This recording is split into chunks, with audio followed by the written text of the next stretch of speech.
Hello friends, good morning. स्वागत है एक बार फिर से आपके अपने चैनल BIIC में। और मैं अमित कुमार सोनी लेटेस्ट अपडेट के साथ में सभी व्यूअर्स का हार्दिक हार्दिक अभिनंदन करता हूं, स्वागत करता हूं। दोस्तों, सब्सक्राइब जरूर करते चलें। लेटेस्ट अपडेट लगातार आ रही हैं। शेयर भी करें वीडियो को, पसंद आता है तो लाइक भी करें, लेकिन बेल आइकॉन पर प्रेस करना बिल्कुल ना भूलें, जिससे कि नोटिफिकेशन आप लोगों को कंटिन्यू मिलता रहे। दोस्तों, हाईकोर्ट का निर्णय हम सभी के सामने है। हाईकोर्ट ने अपने अंतरिम आदेश में गवर्नमेंट को निर्देश दिए हैं कि ओबीसी के आरक्षण को 27% नहीं दिया जाएगा, केवल 14% पर ही सीमित करने के साथ 13% होल्ड करते हुए नियुक्ति प्रक्रिया को प्रारंभ की जाए, ज्वाइनिंग की प्रोसेस को प्रारंभ की जाए। जितनी भी भर्ती परीक्षाएं आपने आयोजित कर ली हैं और आगे आने वाले समय में केवल ओबीसी को 14% का ही आरक्षण दिया जाएगा। और दोस्तों, इसकी वजह से मध्य प्रदेश के ओबीसी वर्ग का जो गुस्सा है, जो क्रोध है और जो रोष है, वो गवर्नमेंट के प्रति उठना स्वाभाविक था। और काफ़ी कुछ इसके साथ में सवाल छोड़ जाता है कि क्या सरकार ने, बीजेपी सरकार ने ठीक ढंग से अपने डेटा को प्रस्तुत नहीं किया? क्या उनकी मंशा, उनकी इच्छा 27% आरक्षण ओबीसी को देने की नहीं है? इत्यादि इत्यादि। तो दोस्तों, आज के वीडियो में हम इसी के संबंध में बात करने वाले हैं कि सरकार की क्या भूमिका रही है हाईकोर्ट के डिसीजन में, और आगे वह क्या कदम उठाएगी जिससे कि 27% आरक्षण के मामले को और जो ओबीसी वर्ग है उनके हितों को संरक्षित किया जा सके। क्या वह सुप्रीम कोर्ट में जाएगी, नहीं जाएगी, किस प्रकार से कैविएट दायर करेगी, इत्यादि इत्यादि। तो दोस्तों, इसी के संबंध में आज हम चर्चा करने वाले हैं। और हमारा जो माध्यम रहेगा वो एक न्यूज़पेपर की कटिंग है और उसके आधार पर हम विश्लेषण करने का प्रयास करेंगे।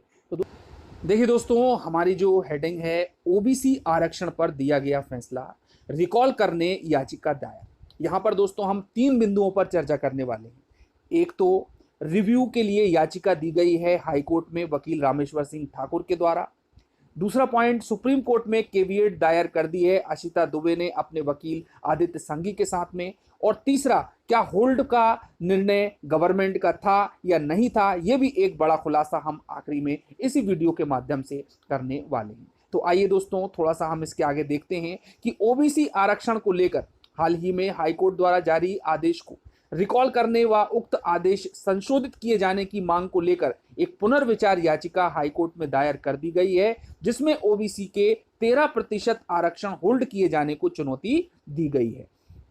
इसमें कहा गया है कि जिस प्रकार ईडब्ल्यूएस के 10% आरक्षण को निर्णय के अधीन रखने का आदेश दिया गया है, उसी प्रकार ओबीसी के 13% होल्ड किए गए आरक्षण पर भी संशोधित आदेश जारी किया जाना चाहिए, ताकि ओबीसी की 51% आबादी को समुचित न्याय मिल सके। दायर मामले में आवेदक की ओर से कहा गया कि शिक्षक भर्तियों में 27% के मान से मेरिट लिस्ट बन चुकी है, दोस्तों हम अच्छी तरह जानते हैं, जिसमें कोर्ट के 13 जुलाई के आदेश के परिणाम स्वरूप कई अभ्यर्थी चयन से वंचित हो रहे हैं। दोस्तों, बहुत बड़ी बात है। अब चलिए, ये तो पॉइंट हुआ कि रिव्यू याचिका दायर कर दी गई है। हाई कोर्ट सुनता है या नहीं सुनता है, उसको एक्सेप्ट करेगा या नहीं करेगा, ये तो आने वाला वक्त बताएगा। लेकिन जो दूसरा पॉइंट है वो ये है दोस्तों कि सुप्रीम कोर्ट में भी याचिका दायर की है, एक कैविएट दायर की है आशिता दुबे और उनके वकील आदित्य संघी ने। और दोस्तों, ये कैविएट इसलिए दायर की गई है कि गवर्नमेंट यदि आगे आने वाले समय में कैविएट दायर करती है तो दोनों याचिकाओं पर सुनवाई की जाए। और दोस्तों, इस प्रकार से ये कैविएट जो है अधिवक्ता आदित्य संघी के साथ में जो आशिता दुबे हैं, एक मेडिकल स्टूडेंट है और उन्होंने ये केस लगाया था कि ओबीसी को 27% आरक्षण नहीं दिया जाना चाहिए, इस प्रकार से जनरल के हितों का इसमें संरक्षण नहीं होता है। तो ये याचिका पर उन्होंने फिर से कैविएट दायर इसमें कर दी है। आइए दोस्तों, अब हम गवर्नमेंट की तरफ चलते हैं कि आखिर ऐसा क्या किया गवर्नमेंट ने कि 13% होल्ड करना पड़ा और भविष्य के साथ खिलवाड़ किया गया ओबीसी विद्यार्थियों के। तो दोस्तों, ये हेडिंग है कि सरकार ने खुद दिया था होल्ड का आवेदन। मामले में याचिकाकर्ता के अधिवक्ता ने जानकारी देते हुए बताया कि ओबीसी के 27% आरक्षण में 13% होल्ड किए जाने को आवेदन सरकार की ओर से ही पेश किया गया था, जिस पर कोर्ट ने 13 जुलाई को अपने आदेश पर उस पर मुहर लगा दी। सरकार का यह कहना कि हाई कोर्ट के 13 जुलाई के आदेश विरुद्ध सुप्रीम कोर्ट जाएगी, ये वक्तव्य बेमानी है, क्योंकि जब सरकार ने ही ओबीसी का 13% आरक्षण होल्ड करने का कोर्ट में आवेदन दिया है तो फिर सरकार किस आधार पर सुप्रीम कोर्ट जाने की बात कह रही है? और दोस्तों यहाँ पर मैं एक बात और मेंशन करना चाहूँगा कि सुप्रीम कोर्ट में अभी तक गवर्नमेंट ने किसी भी प्रकार की कैविएट दायर नहीं की है और इससे मंशा पता चलती है कि 27% आरक्षण का उन्होंने सपोर्ट किया है या उनका विरोध किया है।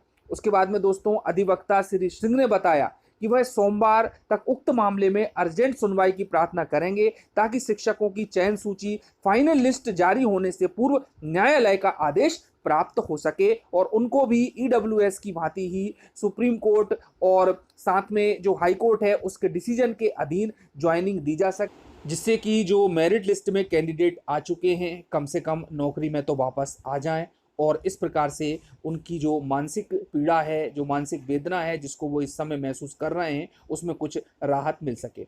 अब दोस्तों ये जो रिव्यू याचिका लगाई है इसका निर्णय हाई कोर्ट ही करेगा। क्या इस पर वह फिर से सुनवाई करेगा और यदि तथ्यों को फिर से अच्छे से पेश किया गया तो निश्चित रूप से दोस्तों यहाँ पर भी प्रोविजनल नियुक्ति दी जा सकती है, जिनको कि होल्ड पर रखने या रिजर्व पर रखने के आदेश हाई कोर्ट के द्वारा दिए गए हैं। लेकिन यहाँ पर हम देख पा रहे हैं कि गवर्नमेंट की मंशा 27% आरक्षण को देने की नहीं लगती ओबीसी को, लेकिन अब ये तो आगे आने वाला वक्त ही बताएगा कि हाई कोर्ट इसमें क्या डिसीजन लेता है। तो दोस्तों जो भी अपडेट होगी आपके सामने होगी। मिलेंगे अगली वीडियो में। चैनल को सब्सक्राइब जरूर कर लें, शेयर करें वीडियो को। धन्यवाद। जय हिंद।